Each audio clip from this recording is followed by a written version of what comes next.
मेघना जो लगभग सब भूल चुकी थी, इस बात ने उसकी हालत बिगाड़ दी। मेघना के लाख मना करने के बावजूद तुम्हारा भाई रुका नहीं।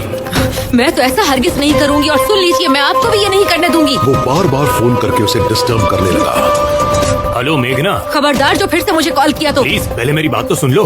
ये काम मैं कभी नहीं करूंगी, और फोर्स किया तो मैं पुलिस में कंप्लेन करूंगी। फिर एक दिन तुम्हारे भाई को पता चला कि रत्नागिरी के सृष्टि हॉस्पिटल में ये टेस्ट किया जाता है। टेस्ट में पता चला कि लड़की है। तब तुम्हारी भाभी ने मेघना को ये सब बताया और उससे अपनी बच्ची को बचाने के लिए मदद मांगी। तुम्हारे आगे हाथ जोड़ती हूँ, प्लीज। आपका पति मेरी एक भी बात नहीं सुनता है। फैसला आपको करना है। आपको पति चाहिए या अपनी बच्ची?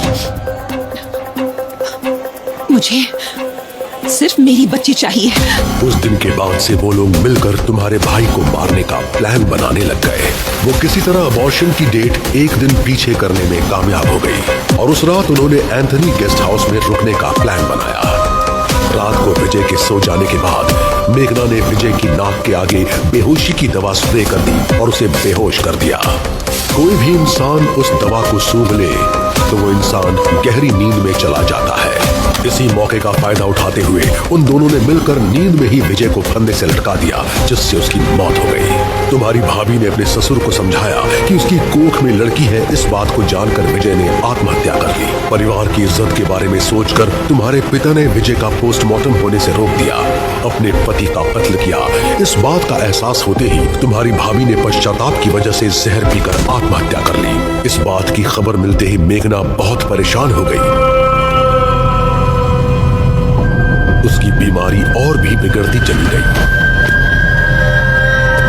मन ही मन उसने फैसला कर लिया कि जो कोई भी स्त्री भ्रूण की हत्या की कोशिश करेगा वो उसे मार डालेगी। इसके बाद डॉक्टर प्रियंका के पास जो भी पेशेंट अबॉर्शन के लिए आया करते थे, उन्हें वो काउंसलिंग के लिए मेघना के पास भेज दिया करती थी। तुम्हारे पति की अबॉर्शन करवाने की सोच एक किस्म की मानसिक बीमारी का नतीजा है। मैं तुम्हें दवाई देती हूँ, ये तुम अपने पति को खिला देना, पर ध्यान से ये बात वो जानने ना पाए।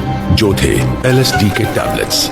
एक आम इंसान अगर उसका सेवन करता है तो वो डिप्रेशन में चला जाता है। एंजाइटी, पैरानोया, ये सब होता है। पता नहीं सर, लेकिन मुझे अभी भी बहुत डर लग रहा है। और अगर वो पैनिक करने लगेंगे तो उनकी मौत जल्दी हो जाएगी। किसी को पैनिक में लाने के लिए मेघना सब कुछ अकेले नहीं कर सकती थी। इस काम में उसका साथ दिया करते थे गोपाल और नीलम। ये नीलम और कोई नहीं बल्कि मेघना की बड़ी बहन थी।